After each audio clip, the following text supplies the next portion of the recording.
अब देखो यार, अगर तुम लोग लूचा लिब्रे ट्रिपल ए के फैन हो तो ये वीडियो तुम्हारे लिए होने वाले है, क्योंकि डब्ल्यूडब्ल्यूई के ट्रिपल ए को बाय करने के बाद ट्रिपल ए के 9 रेसलर्स को डब्ल्यूडब्ल्यूई ने साइन कर लिया है। एईडब्ल्यू के इस साल फॉरबिडन डोर से पहले एईडब्ल्यू के 7 बड़े शो 2300 अरीना में होने वाले गए। एईडब्ल्यू में सेना बेजलर के डेब्यू को लेकर मरीना सफीर का काफी बड़ा हिंट आ चुका है, तो वहीं एईडब्ल्यू का एक ओरिजिनल सुपरस्टार इस हफ्ते कंपनी को लीव कर चुका है। तो गाइस चलिए बिना किसी देरी के शुरू करते हैं इस वीडियो को, और सबसे पहले बात करेंगे लूचा लिब्रे ट्रिपल ए की। गाइस यहाँ पर ये बात तो हम सभी लोगों को मालूम है, डब्ल्यूडब्ल्यूई के रेसलमेनिया वीकेंड में डब्ल्यूडब्ल्यूई ने लूचा लिब्रे ट्रिपल ए को बाय कर दिया, और डब्ल्यूडब्ल्यूई के ट्रिपल ए को बाय करने के बाद अब डब्ल्यूडब्ल्यूई कंपनी ट्रिपल ए को ऑपरेट करने वाली है। और ऑलरेडी यहाँ पर डब्ल्यूडब्ल्यूई कंपनी के द्वारा लूचा लिब्रे ट्रिपल ए के क्रिएटिव के अंदर जेरेमी बॉस को भेज दिया गया है। और अब यहाँ पर डब्ल्यूडब्ल्यूई के ट्रिपल ए को बाय करने के बाद जहाँ 7 जून को एनएक्सटी और ट्रिपल ए का पहला क्रॉस ओवर पेपर व्यू होने वाला है, वहीं इस पेपर व्यू से पहले अब आज यहां पर डब्ल्यूडब्ल्यूई के द्वारा लूचा लिब्रे ट्रिपल ए के 9 बड़े रेसलर्स को साइन कर लिया गया है। गाइस यहां पर इस हफ्ते मैक्सिको से इस चीज को लेकर रिपोर्ट आ रही है कि वैसे तो अब Lucha Libre triple A company को भी डब्ल्यूडब्ल्यूई कंपनी ओन करने वाली है, बट क्योंकि ट्रिपल ए अब भी यहां पर एक सेपरेट कंपनी है, तो इसीलिए ट्रिपल ए के अंदर जो रेसलर काम करते गए वो यहां पर लूचा लिब्रे ट्रिपल ए के कॉन्ट्रैक्ट के अंदर है, और डब्ल्यूडब्ल्यूई के अंदर जो रेसलर काम करते गए वो डब्ल्यूडब्ल्यूई कंपनी के कॉन्ट्रैक्ट के अंदर है। बट क्योंकि अब यहां पर डब्ल्यूडब्ल्यूई ट्रिपल ए की पेरेंट कंपनी गए, तो इसीलिए डब्ल्यूडब्ल्यूई चाहे तो लूचा लिब्रे ट्रिपल ए के कॉन्ट्रैक्टेड रेसलर्स को ट्रिपल ए से निकालकर अपने कंपनी के अंदर ला सकती गए। और यहां पर फाइनली डब्ल्यूडब्ल्यूई के द्वारा ट्रिपल ए को बाय करने के बाद लूचा लिब्रे ट्रिपल ए के सम ऑफ द बिगेस्ट रेसलर्स को ऑफिशियली यहां पर ट्रिपल ए से निकालकर डब्ल्यूडब्ल्यूई के कॉन्ट्रैक्ट में साइन किया गया है। जहां पर जिस सबसे बड़े नाम को डब्ल्यूडब्ल्यूई ने साइन किया है वो डब्ल्यूडब्ल्यूई के former multi time world champion Alberto Del Rio है। गाइस यहाँ पर बात करें अल्बर्टो डेल रियो की, तो अगर आपको नहीं मालूम है तो मैं आपको बता दूं, अल्बर्टो यहाँ पर currently Lucha Libre triple A के सबसे बड़े टाइटल को होल्ड कर रहे हैं, और वो यहाँ पर currently Lucha Libre triple A के अंदर लूचा लिब्रे ट्रिपल ए के वर्ल्ड ए मेगा चैंपियन थे। और अल्बर्टो पिछले काफी लंबे टाइम से मैक्सिको के अंदर लूचा लिब्रे ट्रिपल ए के लिए काम कर रहे हैं, क्योंकि यूएसए के अंदर अल्बर्टो के ऊपर डोमेस्टिक वायलेंस के चार्जेज लगने के बाद यूएसए की कोई भी बड़ी कंपनी अल्बर्टो को अपने ब्रांड पर नहीं लाती गए, और इसी की वजह से पिछले काफी सालों से अल्बर्टो यहां पर मैक्सिको के अंदर काम कर रहे थे। बट अब यहां पर काफी सालों के बाद फाइनली यहां पर अल्बर्टो डब्ल्यूडब्ल्यूई के ऊपर उनका रिटर्न करने वाले गए, क्योंकि डब्ल्यूडब्ल्यूई के द्वारा आज यहां पर ऑफिशियली अल्बर्टो डेल रियो को डब्ल्यूडब्ल्यूई के कॉन्ट्रैक्ट में साइन किया गया है। और अब यहां पर किसी भी समय के ऊपर अल्बर्टो डेल रियो यहां पर डब्ल्यूडब्ल्यूई के ऊपर उनका रिटर्न कर सकते गए। बट गाइस अल्बर्टो डेल रियो के बाद जो दूसरा बड़ा नाम लूचा लिब्रे ट्रिपल ए से डब्ल्यूडब्ल्यूई पर साइन किया गया है वो यहां पर एलिजो डेल वैकिंगो गए। गाइस यहां पर वैकिंगो एईडब्ल्यू के शो पर ऑलरेडी काफी बार अपीयर हो चुके गए, और इसीलिए आपको ये अच्छे से पता होगा कि एलिजो डेल वैकिंगो कौन है। और अब यहां पर डब्ल्यूडब्ल्यूई के द्वारा एलिजो डेल वैकिंगो को भी ऑफिशियली कॉन्ट्रैक्ट के अंदर साइन किया गया है। बट एलिजो डेल वैकिंगो के बाद Lucha Libre superstar El Hijo del Doctor Wagner को भी आज यहां पर डब्ल्यूडब्ल्यूई के द्वारा ऑफिशियली उनके कॉन्ट्रैक्ट के अंदर साइन किया गया है। बट इसके बाद यहां पर डब्ल्यूडब्ल्यूई के द्वारा लेजेंडरी मैक्सिकन कैरेक्टर ला पार्का को भी डब्ल्यूडब्ल्यूई ने आज यहां पर ऑफिशियली साइन किया है। और guys Alberto, El Hijo del Vikingo, Doctor Wagner और ला पार्का के साथ साथ डब्ल्यूडब्ल्यूई ने लूचा लिब्रे ट्रिपल ए के अंदर ला हेड्रा, लेडी फ्लेमर, लेडी मार्विला और नीनो हैमरगुसा को ऑफिशियली यहां पर डब्ल्यूडब्ल्यूई के अंदर साइन किया है। और ये वो 8 बड़े नाम है जिनको ऑफिशियली डब्ल्यूडब्ल्यूई के द्वारा लूचा लिब्रे ट्रिपल ए के कॉन्ट्रैक्ट से डब्ल्यूडब्ल्यूई के कॉन्ट्रैक्ट के अंदर साइन किया गया है। और अब ये देखना दिलचस्प होने वाला है कि इन 8 रेसलर्स को डब्ल्यूडब्ल्यूई के कॉन्ट्रैक्ट में साइन करने के बाद डब्ल्यूडब्ल्यूई इन रेसलर्स को कब और कैसे लाती गए, और इनमें से कितने रेसलर एनएक्सटी पर डेब्यू करते गए और कितने रेसलर मेन रोस्टर के ऊपर आते गए।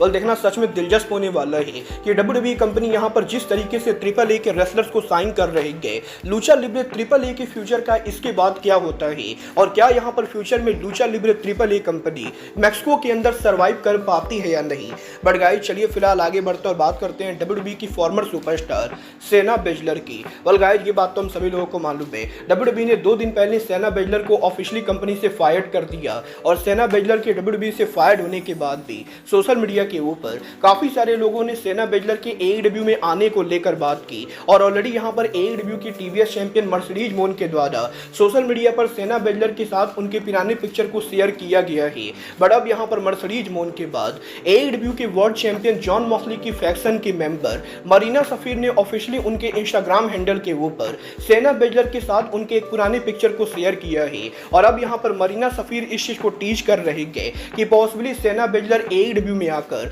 मरीना सफीर के साथ रियूनियन करते हुए डेथ राइडर फैक्शन का हिस्सा बनेंगी। वेल वैसे तो मैं पर्सनली सेना बेजलर को एईडब्ल्यू पर देखना नहीं चाहता हूं, बट डेफिनेटली जहां तक बात रही डेथ राइडर फैक्शन की तो सेना बेजलर का जिस टाइप का रेसलिंग कैरेक्टर है वो कैरेक्टर यहां पर डेथ राइडर फैक्शन के अंदर परफेक्टली सूट करेगा। और देखना दिलचस्प होने वाला है कि सेना बेजलर के 90 डे के नॉन कम्पीट क्लॉज के ओवर होने के बाद क्या सच में टोनी खान सेना बेजलर को एईडब्ल्यू पर लाते हैं या नहीं। बट गाइस जहां तक बात रही एईडब्ल्यू के रेसलर्स की तो गाइस इस हफ्ते एईडब्ल्यू के one of the original superstar EJ Nduka ने ऑफिशियली सोशल मीडिया पर यह अनाउंस कर दिया है कि ईजे एंड्रुका का एईडब्ल्यू कॉन्ट्रैक्ट ओवर हो चुका है और ईजे एंड्रुका के 3 सालों तक एईडब्ल्यू पर काम करने के बाद अब इस हफ्ते ईजे एंड्रुका के कॉन्ट्रैक्ट के ओवर होने के बाद एईडब्ल्यू कंपनी ने ईजे एंड्रुका को न्यू कॉन्ट्रैक्ट में साइन नहीं किया है और अब यहां पर ईजे एंड्रुका एईडब्ल्यू कंपनी को लीव करने के लिए पूरी तरह से फ्री एजेंट बन चुके हैं और यही ईजे एंड्रुका की कंपनी को लीव करने के बाद सोशल मीडिया पर ईजे एंड्रुका ने एईडब्ल्यू में उनके टाइम को लेकर कुछ ऐसे ट्वीट किए जिसको लेकर काफी सारी कंट्रोवर्सी हुई, जहां पर ईजे एंड्रुका का यह कहना था कि एईडब्ल्यू के अंदर यहां पर वो कॉन्ट्रैक्ट के अंदर तो थे बट कंपनी यहां पर उनको यूटिलाइज नहीं करती थी और महीनों तक एक कंपनी के अंदर यहां पर बैक स्टेज पर बैठे रहने से बढ़िया उस कंपनी को लीव करके इंडी रेसलिंग के ऊपर अपने करियर को आजमाना है। और ईजे एंड्रुका बेसिकली एईडब्ल्यू पर यह आरोप लगाते गए कि एईडब्ल्यू के अंदर यहां पर काफी सारे रेसलर्स को अपॉर्चुनिटी नहीं मिलती गए और वो कॉन्ट्रैक्ट में होने के बाद भी बैक स्टेज पर बिना किसी काम के बैठे रहते गए। और यही ईजे एंड्रुका के इन ट्वीट्स के बाद सोशल मीडिया पर एईडब्ल्यू के काफी सारे फैंस यहां पर ईजे एंड्रुका पर एंग्री हो चुके हैं। वेल आप यहां पर ईजे एंड्रुका की बातों से एग्री करते हो या नहीं आप लोग मुझे कमेंट करके बताइए। बट गाइस चलिए फिलहाल आगे बढ़ते और बात करते हैं फिलाडेल्फिया के one of the most legend arena 2300 arena की। वेल अगर आप लोग हार्डकोर रेसलिंग फैन हो तो आपको पता होगा कि 2300 अरीना एक ऐसा अरीना है जिसको यहां पर ईसीडब्ल्यू के द्वारा फेमस किया गया था और इस अरीना को ओरिजिनली ईसीडब्ल्यू अरीना बोला जाता था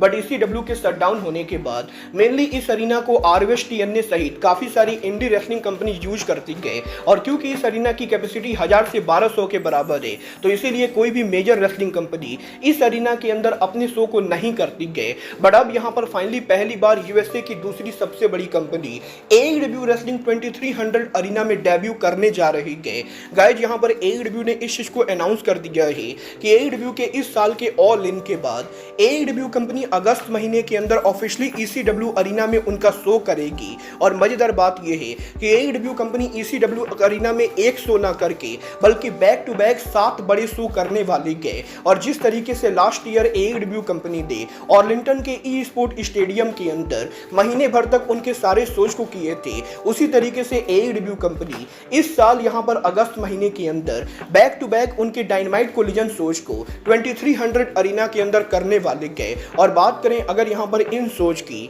तो ना कि एईडब्ल्यू कंपनी उनके डायनामाइट और कोलिजन को इस अरीना में करेगी बल्कि आरओएच के death before dishonour pay per view भी इसी अरीना के अंदर होने वाला है। और गाइस यहां पर 27 अगस्त के ऊपर एईडब्ल्यू के फॉरबिडन डोर के फॉलआउट डायनामाइट शो हमें यहां पर इस अरीना के अंदर लाइव देखने को मिलेगा, जहां पर 27 अगस्त को लाइव डायनामाइट के बाद 30 अगस्त को एईडब्ल्यू का कोलिजन शो भी इसी अरीना में होगा, 3 सितंबर को डायनामाइट इसी अरीना में होगा, 5 सितंबर को आरओएच का death before dishonour pay per view इस अरीना में होगा, 6 सितंबर को एईडब्ल्यू का कोलिजन इस अरीना में होगा, 10 सितंबर को एईडब्ल्यू का डायनामाइट इस अरीना में होगा और देन यहां पर 11 सितंबर के ऊपर एईडब्ल्यू कंपनी उनका final Thursday night special collision इस अरीना में करेगी। और कुछ इस तरीके से एईडब्ल्यू कंपनी फॉरबिडन डोर के फॉलआउट के ऊपर करीबन यहां पर उनके 6 डायनामाइट और कोलिजन इस अरीना के अंदर रन करने वाले गए। तो वहीं आरओएच का death before dishonour pay per view इस अरीना के अंदर लाइव जाने वाला है। वेल देखना दिलचस्प होने वाला है कि ईसीडब्ल्यू अरीना के अंदर एईडब्ल्यू कंपनी लगभग 1 महीने तक ये जो सोच करने वाले गए,